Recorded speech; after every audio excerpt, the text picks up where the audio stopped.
Okay, da da da da dun dun dun. Yo wa yo wa wa wa. I don't know what I'm doing, but I don't even know. Anyway, something about finance, which in the remark of multimillionaire, or if your country is losing out. In Australia, we're losing out heaps, like food, eggs, electricity, things like plugs, whatever you call it, headphones, mobile, everything's expensive and it's yucky. And they say, no, you're lying. You're lying. I said, am I lying? Yeah, you're a liar. No. Come here. So I have to take this person. Come here. Here's the shop. It's called JB Wi-Fi. And here they sell electric equipment, right? Go, show me something cheap. Oh, wait a minute. So if you buy from eBay, huh? Which is better, eBay or this electric shop? I see your point, my friend. I see. If you go to a website like eBay or something like this, or some other website, it's a little bit cheaper, $200 cheaper when you buy this laptop, or you buy these headphones, when you buy this technology. That's what we're talking about. I'm not lying, so I'm not a liar. I don't know how to explain it, but it's hard. Well, one day I had to buy a TV, right? And TV, they said, oh, it's 1,500, and you can play computer games on it. Just plug your thing on the side. It's the best for computer games. Okay, anyway, what I'm trying to say is no one's lying. No one is a liar. No one is... Some people are incredible, right?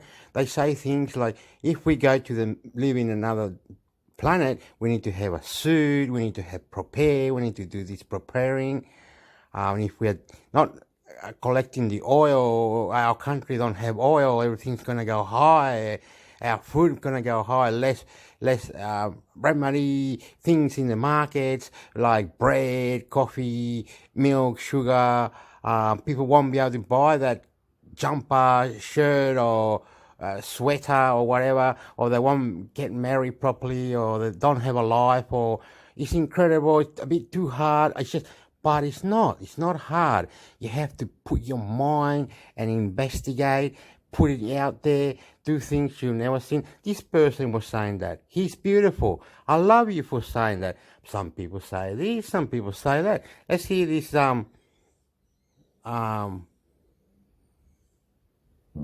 what do you call it, market thing. Let's hear it. I don't know where I am, but let's hear it. And taking into consideration that if they lie or something, or fuck you, or get fucked, or motherfucker, whatever. No. Technology in advance, like anything, all going together, you know what I mean? Listening and reply, and beautiful this, beautiful that, right? You are, love you. You are, thank you. You are, thank you for saying your words, anything out there. And there were many. They were so happy we were doing this episode. Vicky wrote in, she said, can you please explain the difference between term and whole life insurance? I understand that whole can be quite expensive. And when is whole necessary? So let's first just differentiate between term and whole. Blanche, if you wouldn't mind making that clear. The simple definition is term is for a specific time frame. You're getting it for 10 years or 15 years or 20 years to cover that time period that's most important for you. Whole life is a form of one of the forms of a permanent life insurance, and that is for the rest of your life. As long as you're paying your premiums, that insurance is going to follow you through the rest of your life. So that's really in simple terms, that's the difference. One is for a specific term, and one is for the entire time of your life. Just to go a little bit deeper with whole life insurance, this has not just a death benefit, but also a cash value, right? Absolutely. So when we get into what each one... Okay. I'm not very good at this, but I'm going to say this. There's a thing called superannuation or something. Not very good at it. I'm shaking my head. I'm shaking my head, my hands, and I'm really nervous. Something to buy a house or something, a car, or the head floods, or people are missing, people are losing out. It's incredible. It's fucked up, man. Really fucked up. But anyway, they got this superannuation investment in the markets and everywhere, like in the internet, cryptocurrency. Oopala. They're not doing very well. It's going up and then it goes down. I can't explain it. Some person said, oh, look, in the last month I made extra, like 5,000. Now, this time, I only made 800. Okay, how can you make 5,000 and then now 800? That's incredible. They invest in their money and then they're saying at the end of time they could buy a house, but it takes a long time, like 11 years, and they'll have $1 million. I don't know what I'm saying, right? If they had a farm and the cows died because something, or the Japan, in Australia, Japan had this mosquito that came, and there's millions and millions of this mosquito. If you are a certain part of Australia, this mosquito might, and you get bitten, and you might die. It's death. Huh? Google it. Is it the mosquito from Japan killing people in Australia? Google it. There's heaps of shit going on, man. They're saying that they're supposed to buy a submarine from France, and they're supposed to talk to Joe Biden about these boats with the cargo or whatever it is, and Joe Biden hasn't got time for everything, and and they're trying to go to technology like new mobile phones, and they're saying that next to lake, what's that, where they in America, anyway they've got all these things in America. And here too, and whatever it is, don't worry about it, man. It's incredible. They over there with the farms having problems. Here's don't worry, man. All the farms in New South Wales, which is an area of millions of kilometers. I'm scratching my head, man. A lot is down, man. It's down. No, man. China, Japan, and Germany and India, they're laughing, mate. They're laughing. Cow, no power, but power. Go a little bit deeper with whole life insurance. This has not just a death benefit, but also a cash value, right? Absolutely. So when we get into what each one will do, being expensive is relative, because what is your situation? I think what happens is information is put out there that something is expensive, and it's only as expensive as the person that's getting the quote. So you can't really look at someone else's premiums to determine if it's expensive for you, because it's going to be different. So, whole life or universal life, which is another form of permanent life insurance, it builds cash value. For the whole life, that cash value is built through dividends, and for the variable life, it's built through, just like securities when you're planning for retirement. So whole life is great, or permanent life insurance, I like to say, because it's more than just term and whole today. What type of permanent life insurance we're talking about is whole life. But normally, you can use that for college education. You can use that to build cash for retirement, tax-free savings. I mean, it's so many different ways that we can use that instrument. Term is used if I have a child that's 2 years old and I want to make sure that that child goes to college and my income doesn't interrupt that. Then what I'm going to do is look at the age of my child and say, well, they should be out of school by age 25. Then I'm probably going to get a 20 or 30-year term. So I know in the event of my passing that I have planned out for my child to continue their education, and my spouse would not have to worry about that.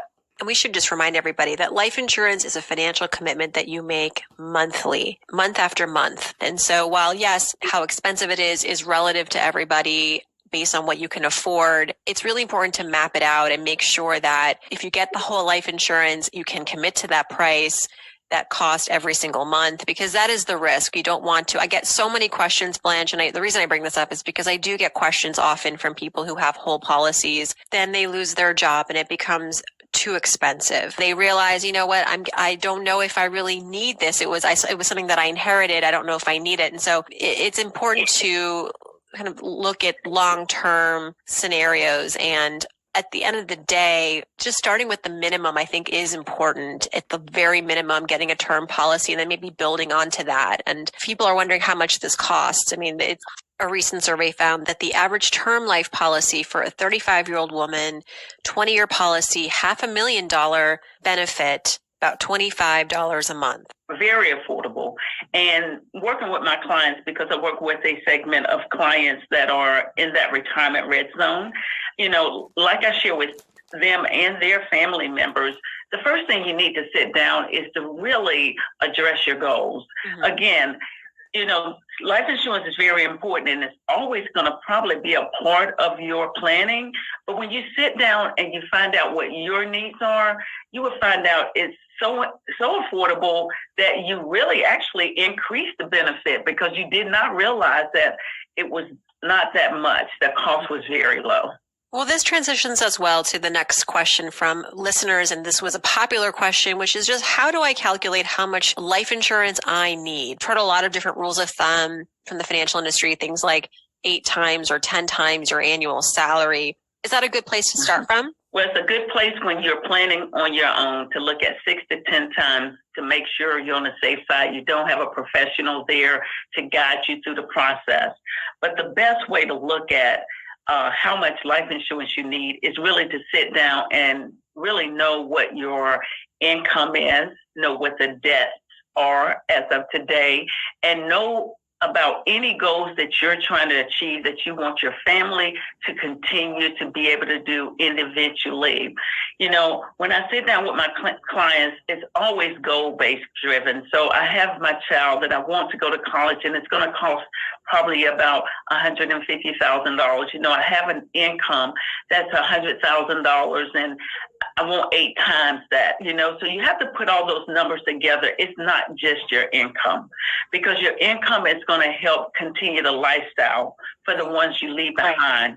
But the additional is really guiding on those specific goals and making sure. So it's going to be different for each person. And legacy. Yeah. Sometimes we just want to leave legacy because it's the gift that keeps on giving. And in listening to you, Blanche, I mean, it's reminding me that it's so important to also project your income growth as you plan for life insurance. If you're headed for a raise or promotions over the years, and I hope you are, it's important to revisit the policy, right? As you acclimate through your career and you start to make more. Would you agree that your policy should be something that you're visiting almost annually? Annually is something that you need to look at all your finances. Okay, I just like to say something as well about buying a car, or maybe you're scared, or you're very, very scared or something.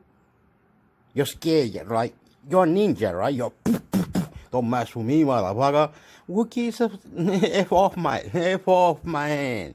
All right? We don't need this. That our part of our family, oh, they're going to die in a retirement village. Okay, but their finances, when they were working years and 20, 50 years ago, right? They were doing things whatever, and they had houses, and they got a lot of money that they're going to be, you know, you just don't put a person in a retirement center, my friend, all right? Because they're special for your family. If your family has to invest or have a house, or they've got cars and things, you know, and because something happened like a earthquake or floods, or the food went up, when there's this in the markets and that in the market, it's just not on, all right? Not on. You should be able to invest your money into a marketplace to double, triple your money, or maybe it's not tripling your money. It's just there, going higher every month, and like you might, 1 month might earn, like this person said, 300, 900, 1,000, 2,000, but at the end of it, there's money that is going up, and it is something that you need to learn how to invest, and if that also is paying for your doctors, private doctors, private this, private that, for your tooth, for your blood, for things, and you're doing exercise, or maybe you don't know, you're smoking marijuana. Who knows, my friend? It's not all about going for the kick and killing the maneuver, and your food is going up and you're complaining. It's not a pookie. It's all going together, right? You will live this life that you're living now in your own country to provide the economics and the investment and the life insurance. Right. It's very, very nice to you to understand me that it's difficult now that we live like this. My country here in Australia, I'm from Chile. In Chile, they just have a new president there. They're gonna have to figure out for the pensioners in Chile, figure out how the people are going to increase the payment, what is the peso versus American dollar, what is the peso combining, like selling horses, wheat, other things. Australia too, we can't sell our wine everywhere because it's hard to get our boats to go in the water to contribute all these different things that we get in and out, and China keeps going on about they're going to destroy this, they're going to just the incredible fights after fight, World War heroes, people that go to be an army, come back and they say, oh, Jerry, you came back, man. I'm Jerry. Man, it's incredible, all right? And now I'm going to go to the next episode because I can't be all day in 1, 2, 3, whatever. But you know what I mean? Okay.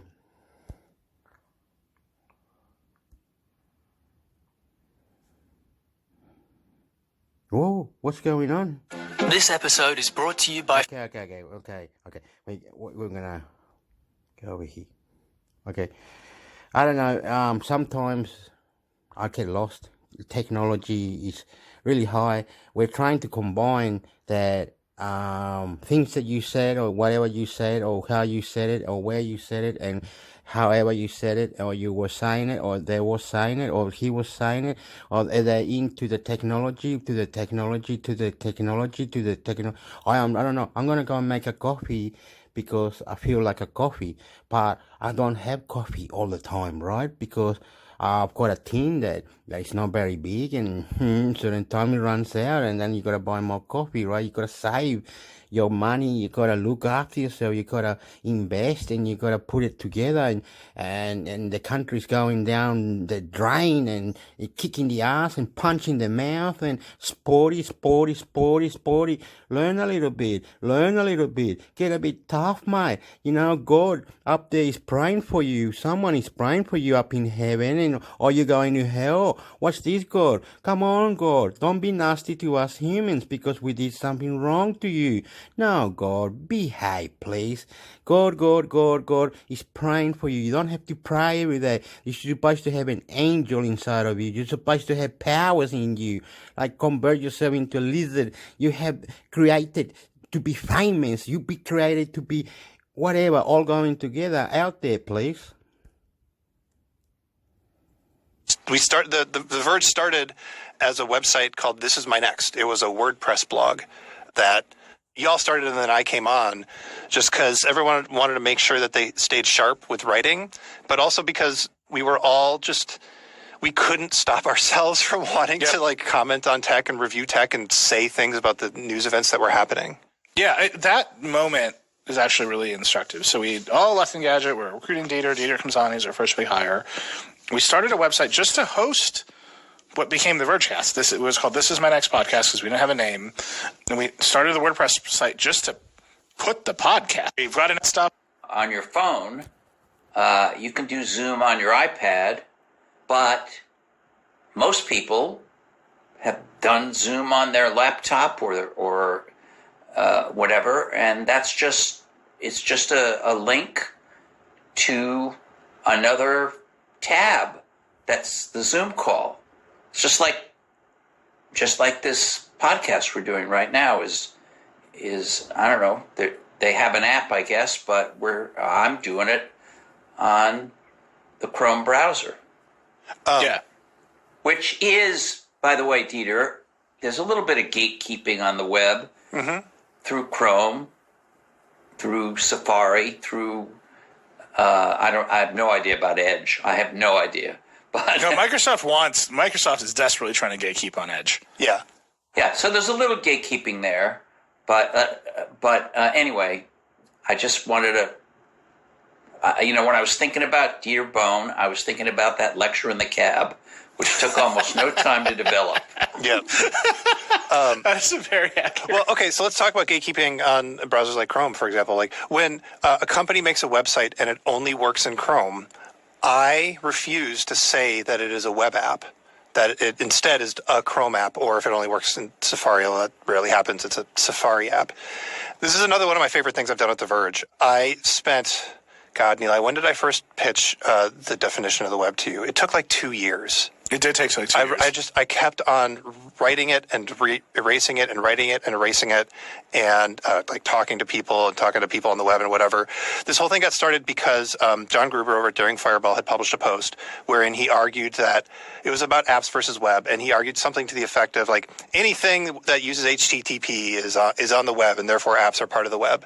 And I was like, hang on. And so then I thought about it for like 2 years. And I landed on this post that I'm very proud of, and now a brief definition of the web, where I said that in order for something to be on the web, it has to be linkable. There needs to be a link, like you mentioned, the Zoom link, Walt. But then the second thing is it needs to be agnostic to the client. So there needs to not be a gatekeeper for it. It needs to be able to give me what it is it's trying to do using whatever computer or whatever browser app or whatever I choose to use with it. And unless the thing you're making the app, the page, or whatever gives you that freedom, I don't think it should count as part of the open web. That was a great piece. I'm not sure I read it contemporaneously, but I read it. And the other thing you forgot to mention is, by being agnostic, there were no green videos and blue videos. It was no green bubbles, no blue bubbles. We're all here. We could be using different brands of computers. I suspect we're not, but we could be. And it wouldn't matter. And we could be using different devices, Yeah. I got that lecture, and after all these years, I just wanted to say, I take your point. That's a big victory. It's a giant win for me. Thank you. I think that's an excellent place to take another break, hear from some other folks. We'll be right back. Oh, hello, Dieter. This is Elvis from your Las Vegas wedding. I just want to wish you a successful next chapter in your life, and always remember to rock on. Dieter, it's your bud Becca. Sorry if you can't hear me over the sound of the crashing waves. I'm currently celebrating on a beach because the competition on the channel just... Whew. Well, let's just say thank God you're finally leaving. No, I'm kidding. Dieter, you've been an incredible mentor for me, and it's definitely sad to see you get going. I feel like you were just getting really good at Premiere, too. But anyway, Android trumps iOS all day, every day, so just happy you're going to fight the good fight. I'll see you down the trail, bud.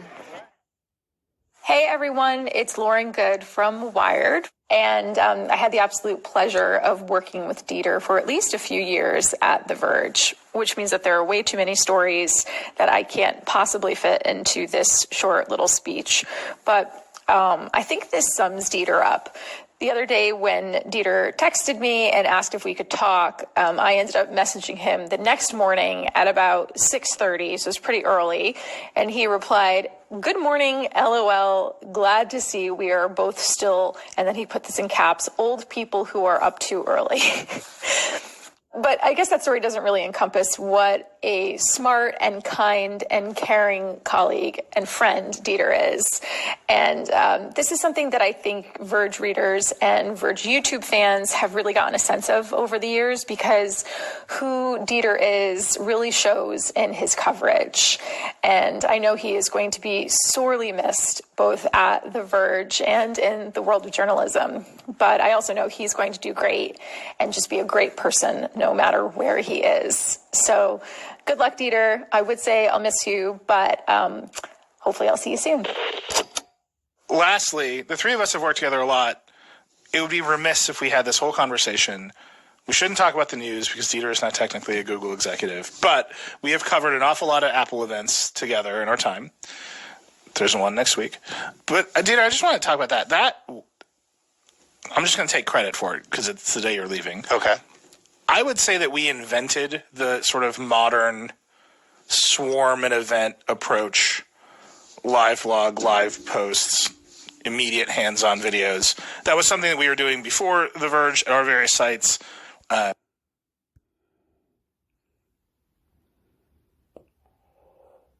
This week on The Vergecast, Laura. The real people haven't even really gotten their trucks yet. Maybe a few have, but it's gone to mostly employees.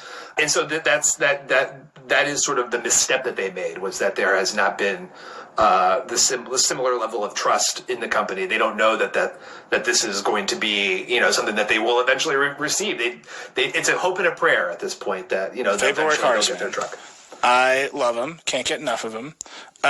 One more thing I'll say about this. We had, I think it was Polestar CEO Thomas Ingelitz on Decoder, and we were talking about selling cars and this like dealer model and selling direct and all this stuff. And he was like, the scariest thing for a car company is meeting your customers. He's like, everybody else, the car industry for 100 years or however longer, right? They would make the car, they'd ship them to the dealer, you're done. And now we've got like screens, people are tweeting at us, we're selling direct. Like, he's like, wow, here you all are. Much noisier than we thought. Well, the standard now is that they have to respond, because Elon Musk is out there on Twitter talking a blue streak to whoever lights him up about, hey, we want to play Cuphead on the screen. I mean, he doesn't respond. And he's like, sure, yeah, that sounds cool. So that's like the standard now. Like, and everyone's like, why isn't the CEO of Polestar responding to my tweets? Like, it sets like a very unreasonable level of expectations, I think, for customer interaction and feedback. And obviously the dealers have served as like the middleman between the OEMs and the customer base for such a long time. And now you got all these new brands that are DTC. They're selling, directly to their customers. They have to come up with something somewhat similar. It doesn't have to be the exact same as being a shitposter on Twitter, but they it's do the future for all of us, Andy. If you're not shitposting 3 times a day, I'm sorry, you're not going to make it in business. Let's talk about this electric boat, and then we should bring on Dan to talk about Apple. Yeah. Does it weigh more or less than the Hummer battery? Well, that's a good question, but it definitely, the battery is 3 times the size of a Tesla Model Y battery, which is what I was shocked by. I was like, wouldn't that sink the boat? And the guy's like, no, it's actually, weight is good. Weight is good for a boat because it provides stability, and you can for water sports, you can create a wake behind you that people can wakeboard on. And I was like, if you say so. I gotta say, weight is good for a boat are some deeply famous last words. Wasn't the captain of the Titanic? Didn't he say something about that? Yeah, he was like, I love a heavy boat. You don't need. No safety features are necessary. Haven't you heard that old sea shanty? I love a heavy boat. It's so hot right now. Really popular. Yeah. So hot right now. Can I just read this investor list? This is a perfect investor list. It's like amazing. If I had this money, I'd be like, you know what I want is a sick boat. And then you like read the investor list, you're like, I know who vibes with me. It's Will Smith, Kevin Durant, and Puff Daddy. I'm sorry, Diddy. It's so good. It's really good. Like, they were just in Miami, and they're like, why can't I get a Tesla boat? Will I Am is somewhere out there kicking himself. He's the kiss of death. You keep him away. Okay. I'm going to change it, but need to go here. Okay. I'm going to change it. While I'm changing, I'm talking, okay? Leon, what's his name? Leon Musk or whatever his name. Okay. Oops. here in Australia, okay, I always talk about Australia because this way, here in Australia, say you want to buy something good like a house next to the ocean, or you want to do something incredible with solar panels on top of your house, or you want to buy a little farm, or you wanna do something like buy electric car, or maybe you want to have international program for rockets to go out of space in Australia, whatever. But it's all expensive. Here with not many people are rich to do all these things. In America, you will have like a hip-hop rapper or a music artist or someone buying this, or a boxer or a sport person. They're always buying heaps of things or something, and it's incredible over there. Oh, I don't know, but anyway, it's all how it is. But I don't understand it. You know what I mean? Anyway, your better life in different countries, better understanding, better communications, better things. I love you, you love me, he hates you, he hates them, they hate them. So love-hate relationship, different countries, different things, who kills who, how's refugees, how's they gonna cyber attack, or who's gonna do this, who's gonna get who, and what is gonna, whatever. It's incredible. Too many phones made, or dodgy phones, and people can't afford all those things. Oops, I got the hiccups. Oh my God. Anyway, so it's about teaching yourself with your family and your kids and others around it, that cultivating the culture of multi people with money and saving to future references. If you know what I mean, you should not just going high wire and kicking ass and thinking you're rich and you're just going to buy a boat, this, that, and you look so rich. No, you're going to have many things in your house. No. Just relax, and the future will take you forward by planning things, by doing things, by combining your inner feelings, inner mindfulness, beautifully, things that you want to, whatever is, Anyway, but I'm going to go to the next episode because something beautiful, or love you, or whatever, you will understand. Only you can fight the power. You want to be a ninja, you want to be karate, you want to learn, and here we are trying to put whatever in you and me. I don't know the answer, but anyway. This is ABC News.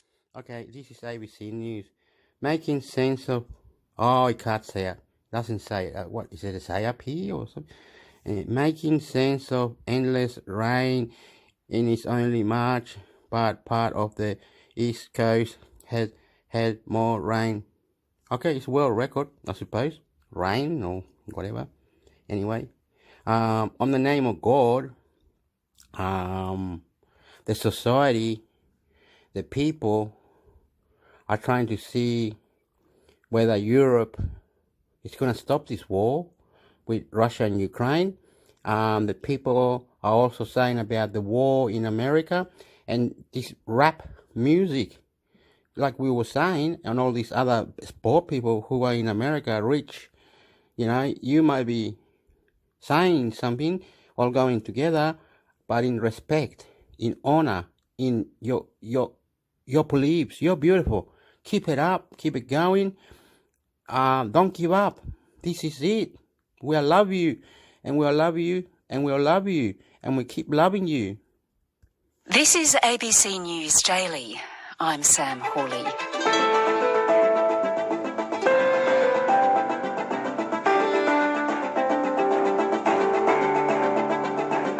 It's only March, but some parts of the East Coast have had more rain already than they normally get in a year, and it's led to those deadly and devastating floods. So, why is it happening? Today, Dr. Kiara Holgate, a hydroclimatologist, explains the rare weather event that's brought some of the wettest conditions ever recorded, and why there's still more to come.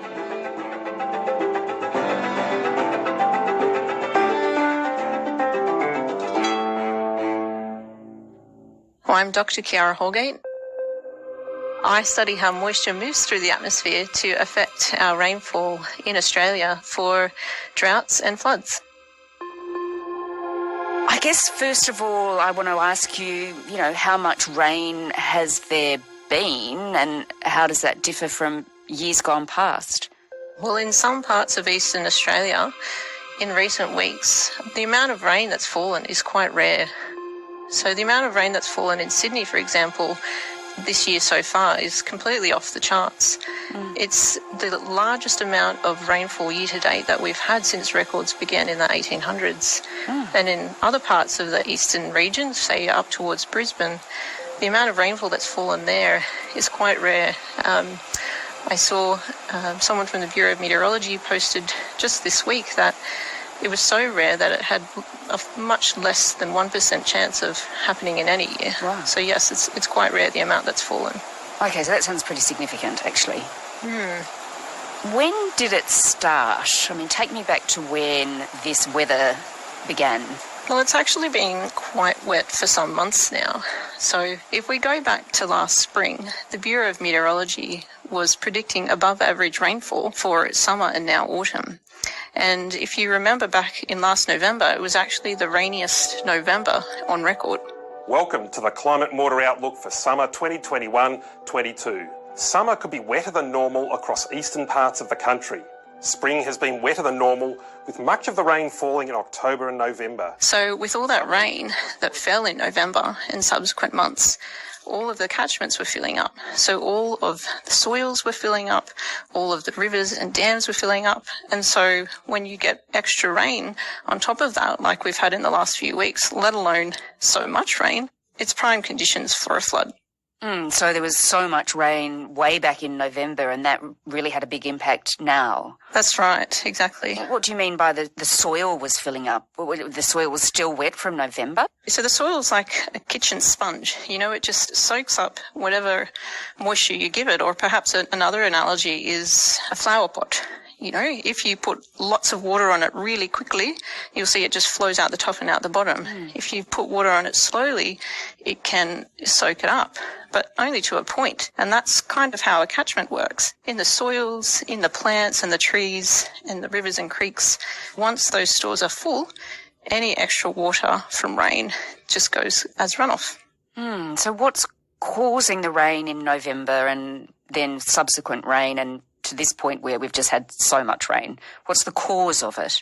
Well, there's been a series of rainfall events, and so they haven't all been caused by the exact same type of weather event, but the conditions underlying all these individual weather events are all affected by La Nina. And as you might know, we've had back-to-back La Ninas now. Well, La Nina is here, and the wet weather phenomenon has already unleashed heavy rainfall that's wreaking havoc across parts of And La Australia. Nina, as we know, typically leads to above-average rainfall in eastern Australia.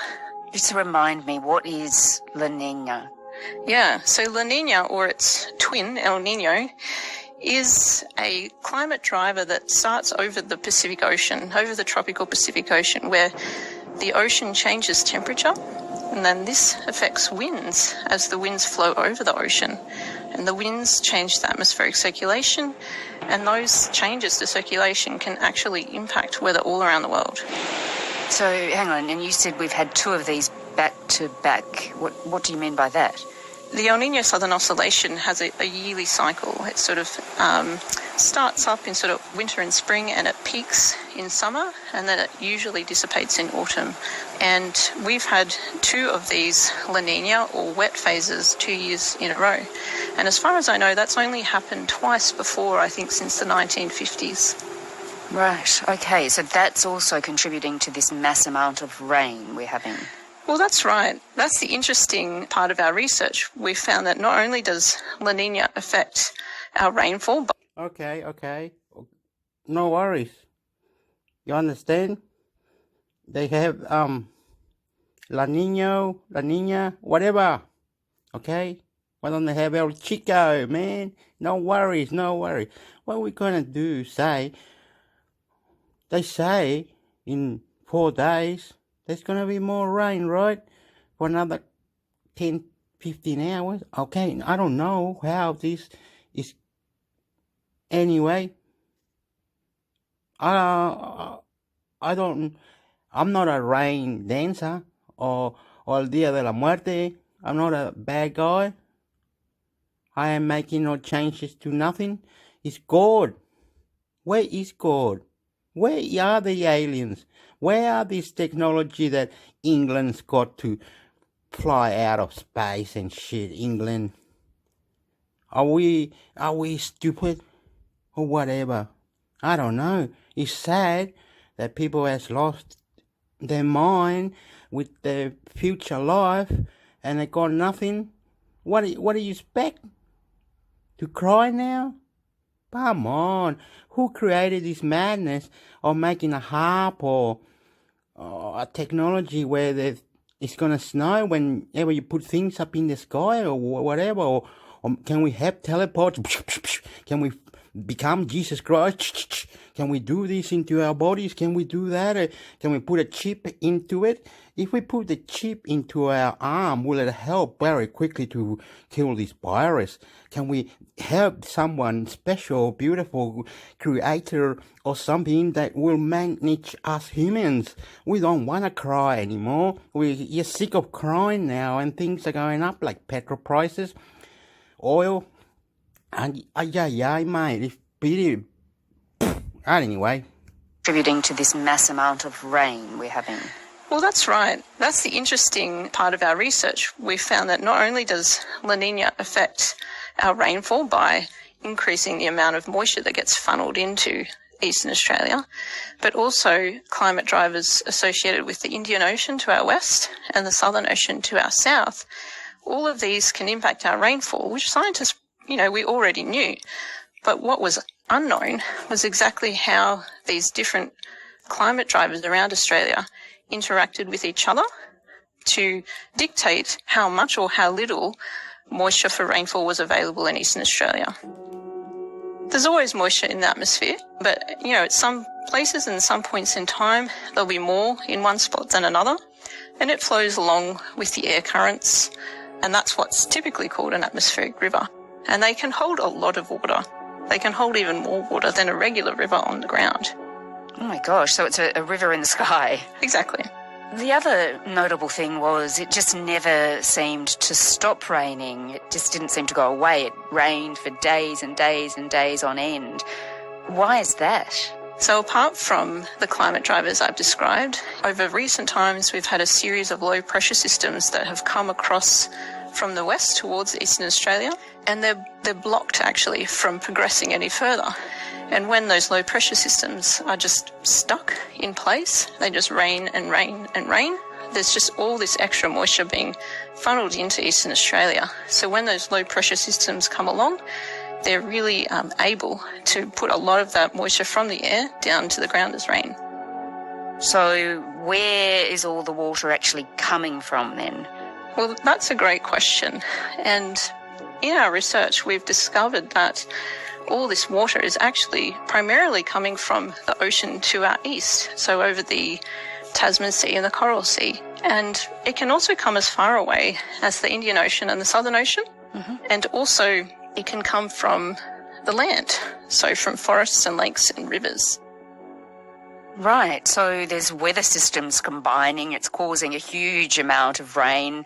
We're hearing people talking about rain bombs. There is a rain bomb that is just sitting over the entire southeast. We have a rain bomb above southeast Queensland. I hadn't heard that term before. What is that? Well, I hadn't heard it before either. Definitely not a technical term that we use in science.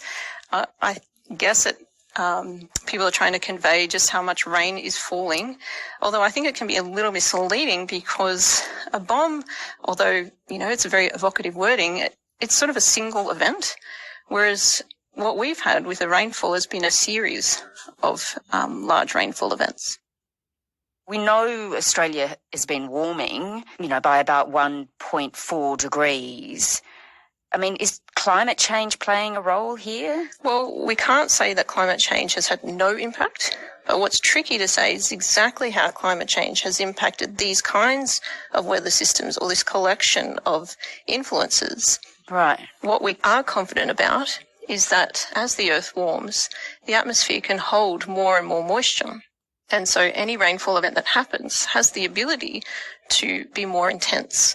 So that's very clear. What's a bit less certain is exactly how these weather systems will change in terms of how often they happen, how strong they will be, and that's an active area of research at the moment. Things seem to have cleared up a bit now. Rain has stopped in some areas. Is that it, or is there more to come? Well, the Bureau's 3-month outlook indicates that there's a good chance that we'll be seeing above average rainfall in the coming months. So I don't think the show's over yet. Dr. Chiara Holgate is a hydroclimatologist at the Australian National University. Bureau of Meteorology data shows while heavy rain has hit Queensland and New South Wales, Northern Australia has experienced well below average rain.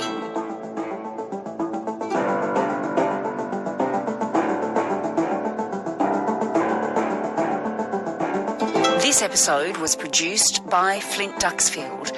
Additional production and mixing by Chris Dengate. Okay, I'm going to stop it. Time to go. If they are going to cry and people are going to be sad or whatever it is, that they lost everything they own from the start to the end now, and there's going to be a lot of insurance and growing the vegetables and the fruit. Well,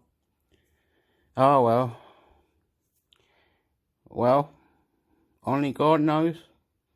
We're here, we're doing it, providing you the future. So whatever it is, keep it going, because we're not giving up. We are military combined with our own mindfulness, inspirational to intervene for cultivating our farms, our supermarkets, our future. Subscribe, and don't forget that I will fight to the end for my death as a part.